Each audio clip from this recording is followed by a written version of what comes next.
कल उसी पे कल करूंगा। आज हैं। मैं ये क्विकली कह दूं कि एक बड़ी यहाँ पे एक लाइट सी कंट्रोवर्सी चलती है, मगर चूंकि बहुत ज़्यादा हमारे यहाँ ये होता है कि कल जनरल बाजवा साहब संडे ब्रांच में ये खबरें चल रही थी कि वो वहाँ पे इस्लामाबाद क्लब में गए और अपनी फैमिली के साथ गए। उन्होंने कोई ज़्यादा डिस्टर्ब नहीं लोगों को किया और लाइन में लग के जो है ना उन्होंने ऑमलेट लिया,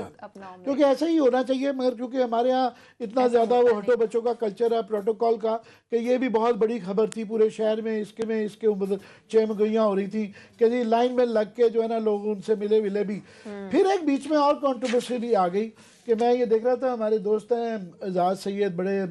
डायनेमिक रिपोर्टर हैं, उनकी ट्वीट देख रहा था कि उन्होंने लिखा कि जी वहाँ पे जुबैर उमर साहब भी वहाँ पे आए और उनसे जुबैर उमर साहब ने उनके बकौल ये कंफर्म किया कि मेरी 10 मिनट की मीटिंग हुई। अब बाजवा साहब की और जुबैर उमर साहब की मीटिंग्स की एक बड़ी कंट्रोवर्सी पहले ही हुई है, तो वो उससे एक नई उसकी शक्ल आ जाती है। तो जबकि एक मुतज़ाद खबरें भी चल रही हैं सोशल मीडिया भी, अखबार में भी जमी हुई हैं, हमें भी कुछ लोग कह रहे हैं, कदम एनी गवाह मुझे भी उसने कॉल किया, उसने कहा मैं देख रहा था जुबैर साहब ने अप्रोच करने की बाकायदा कोशिश की,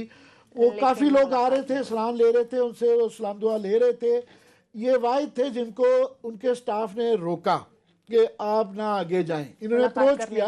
तो मेरी इतलाएं ये थी कि वो बिल्कुल इसके ऑपोजिट है, मगर जुबैर साहब आप कह रहे हैं कि जनाब 10 मिनट की मुलाकात हुई है, तो ये कल इसके ऊपर अब कहीं ना कहीं से कमेंट कर दूं। वो मेरा ख्याल है लाइटर नोट, शायद जनरल बाजवा साहब ने वो खबर पढ़ ली थी कि स्पेनिश वो आर्मी चीफ जो थे उनको रिज़ाइन करना पड़ गया कि उन्होंने आके, उनको लगनी थी वैक्सीन लगनी थी ना कोविड की, तो उन्होंने अपनी बारी से आके स्किप करके उन्होंने पहले लगवा ली जो वैक्सीन है, जिस पे रोला पड़ गया वहाँ पे उसमें स्पेन में कि आपके आपने आर्मी चीफ साहब की बारी बाद में आनी थी, उन्होंने पहले अपनी कतार को स्किप किया है, तो उन्होंने वहाँ तो कल्चर और है। मेरा ख्याल वो खबर उन्होंने पढ़ी हुई कि यहाँ पे आमलेट लेने पे कि ये ना हो कि मैं आमलेट पहले ले लूँ, तो पता चला जनाब ये देखो यहाँ पे तो लोगों को लेन जेस्चर देना चाह रहे थे। अच्छी चीज़ है कि किसी लोगों ने भी कोशिश नहीं की कि उनको कहा कि जनाब आप लाइन तोड़ के ये ले लें। भाई साहब ने लाइन पे लग के ऑमलेट लिया। तो खबरें पाकिस्तान में अब ये है कि इतनी महदूद रह गई हैं कि ये भी सबसे बड़ी खबर है कि बाजवा साहब ने लाइन पे लग के। लास्ट ईयर आपको याद है बराक ओबामा के बारे में खबर आई थी, बराक ओबामा गए ना अपनी टीम के साथ, प्रेसिडेंट थे, तो आगे सारे उनके लोग खड़े हुए थे, उन्होंने कोई मगर जहाँ से KFC से बर्गर लेना था, उन्होंने अगेन जल्दी में थे, भूख भी लगी हुई थी, उन्होंने क्या किया, वो जितने उनके सामने खड़े थे उन्होंने जनाब आई एम गोइंग टू पे योर बिल्स, जितने भी थे, जितने भी आप ऑर्डर किए मैं आपका बिल करूंगा, जरा लाइन फारिग करें, मुझे लेने दें जरा, थोड़ा सा मैं जल्दी में हूँ। तो दूसरा ऑप्शन तो ये था जनरल साहब के पास, सबको कहते भी ओके फेयर इनफ,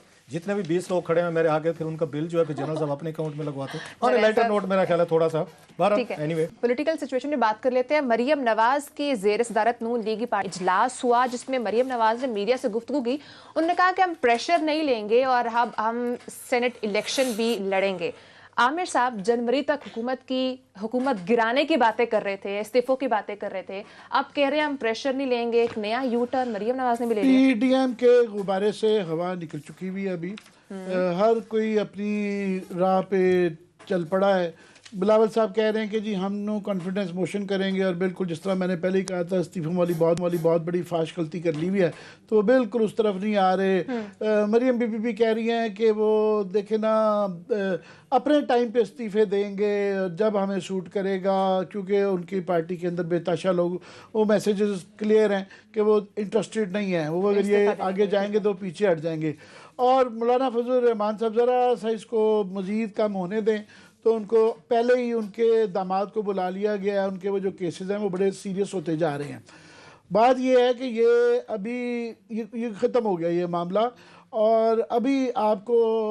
1-2 हफ्ते के अंदर सेनेट के इलेक्शन का मामला शुरू हो जाएगा। हम सारे वही डिस्कस कर रहे होंगे, 2-3 महीने उसमें गुजर जाएंगे, उसके बाद 2-4 महीने बाद जो है लोकल बॉडीज़ का सिलसिला शुरू हो जाएगा। ये मैं खबर दे रहा हूँ आपको कि KP में और पंजाब में ख़ास तौर पे, और उसके साथ ही इनको जो नून लीग को जो है ना ऑलरेडी उन्होंने स्ट्रेटजी बना ली है। आपने देखा होगा लाहौर में जो वो खोखर बरादरी के जो गिराई गई हैं, तजावजात गिराई गई हैं, ये सारी वो सिर्फ अभी ट्रेलर है। हम कल उसके ऊपर तफसीलन आपको बताएंगे कि लाहौर के और पंजाब के पूरी एक लिस्ट बन चुकी हुई है कब्जा ग्रुपों की, बस्ता बे के बदमाशों की, जो 30-30 साल से ये सिलसिला वहाँ हर तरफ जारी था, और लोग उस पर सारा ध्यान फोकस मीडिया का आपका हमारा वो रहेगा, और वो अच्छी चीज़ है, वो बुरी चीज़ नहीं है जो होने जा रही है। उसकी तफसीलात इनको वो उसकी मुसीबत ज़्यादा पड़ जाएगी। रोज़ जिस तरह भी मरियम बीबी का बयान आया हुआ था, कोकर ज़ाहिर है इनके लोग हैं, अब इनको उनका सपोर्ट भी करनी पड़ती है कि जी बेचारे कोकर नहीं थे, ये कभी कोकर इनके हो जाते थे, कभी उनके हो जाते थे, कभी किसी और के होते थे। ये हर पार्टी में ये कोकर पहले में है। यहाँ के कोकर, इस्लामाबाद के कोकर और लाहौर के कोकर, मेरी कोई खोकर बरादरी से कोई वो नहीं है, पर अल्हम्दुलिल्लाह को इतना साफ इनका जो है ना किरदार नहीं रहा हुआ। तो ये आगे जो और स्टेप अप हो जाना, बीच में पीडीएम शीडीएम भूल जाएंगे, ये उल्टी इनको मुसीबत पड़ जाएगी। तो जो ही 2021 senate election, local bodies election और ये तजावुजात होना है ना, तो लोगों ने कहना शुरू करना है हो अब तो साल डेढ़ रह गया है। तो मुझे लगता है ये घिसटती ही रहेगी, ये रगीते रहेंगे। इनको महंगाई के मसले, गवर्नेंस के मसले, पीटीआई के अच्छे हालात नहीं है बिल्कुल भी, मगर ये घिसट के जो है ना ये अगले इलेक्शन तक चले ही जाएंगे। ये मुनीर हफीज साहब जो है ये लंदन गए, इनकी मूसवी से मुलाकातें हुई, यहाँ भी नहीं हुई। फिर मुनीर हफीज साहब जो है वाशिंगटन गए, ये इनके साथ इनके प्रोसिक्यूटर भी थे वाशिंगटन में, इन्होंने जाके उससे जेम्स जेरी और डॉक्टर पेपर से वहाँ भी मुलाकातें की, और कई मुलाकातें हुई मुनीर हफीज साहब की और उनकी। सो मैं इसको यहाँ पे एंड करता हूँ। उन्होंने भी इसको आके एंड किया वहाँ पे मुनीर हफीज साहब ने। ये 3 हमारे जनरल थे जो सबसे ज़्यादा टॉप रैंक्ड है, लेफ्टिनेंट जनरल थे, पाकिस्तान आर्मी के करीम थे। अगर वहाँ से बाहर से लोग होते हैं, ये सवाल आपसे पूछने बनते हैं कि जनाब आप किस तरह डील कर रहे थे, किस तरह की आप उनके साथ मुआहदे कर रहे थे, उस कंसेशन रख रहे थे। और सबसे अहम बात यह है, सवाल जो उठता है, नैब के लोगों को गिरफ्तार होना चाहिए, जो नैब के उस वक्त के लोग बैठे थे, ये स्टाफ बैठा था, लीगल चीज़ें हैंडल कर रहे थे, कि भाई साहब आपने जब ये केस लड़ा है, मैं अभी की बात कर रहा हूँ, जिन लोगों ने केस अभी लड़ा इनको गिरफ्तार हों, मौजूदा जो बैठे हुए हैं, आप ये पूछें जब आप अपने इनको भेज रहे थे गवाही के लिए, जनरल अमजद साहब को, जनरल खालिद मकबूल साहब को, मुनीर हफीज एंड कंपनी, आपने कोई बैठ के एक कॉमन सेशन किया कि हमारी क्या पोजीशन हमने लेनी है, हमने क्या स्टेटमेंट देने हैं? आप मतलब जनरल अमजद वहाँ पे कुछ कह रहे हैं, जनरल खालिद मकबूल बिल्कुल उलट बयान दे रहे हैं, और मुनीर हफीज साहब दुनिया भर में उनसे ब्राड ये जाके लंदन भी मुलाकातें कर रहे हैं, और ये जाके उनसे यूएस से भी मुलाकातें कर, यही जो पकड़े उसने जज ने, उसने कहा भाई साहब आप तो मुतमिन थे, आपका चेयरमैन नायब कह रहा मैं मुतमिन था।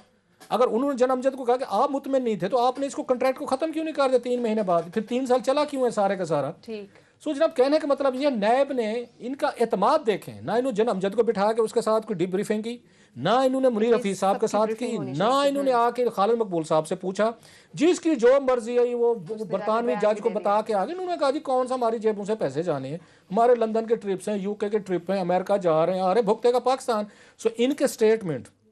जनरल अमजद के, ये कोई भी बैठा होता, मतलब हमारे जैसा नलायक भी बैठा होता, उसके सामने डॉक्यूमेंट रखे जाते ना, एक तरफ जनरल अमजद का बयान स्टेटमेंट रखा जाता, एक तरफ खालिद मकबूल साहब का रखा जाता, और हमें कहता है ये फैसला करें किसका कसूर है। ब्लाइंडली आपको कहना पड़ता है कि हजूर कि एक 2 जर्नलों के अगर ओपिनियन एक मैटर पे नहीं मिल रही, जो एक दूसरे के बाद आके इसको हेड कर रहे थे नैब, देन उसके बाद आप फैसला यही कर सकते थे, हुआ था। ये सारा नैब के गले में पड़ता है, उस वक्त की नैब की मैनेजमेंट में पड़ता है, और मौजूदा जिन्होंने केस अब लड़ा है इनसे पूछा जाना चाहिए सारी की सारी बात।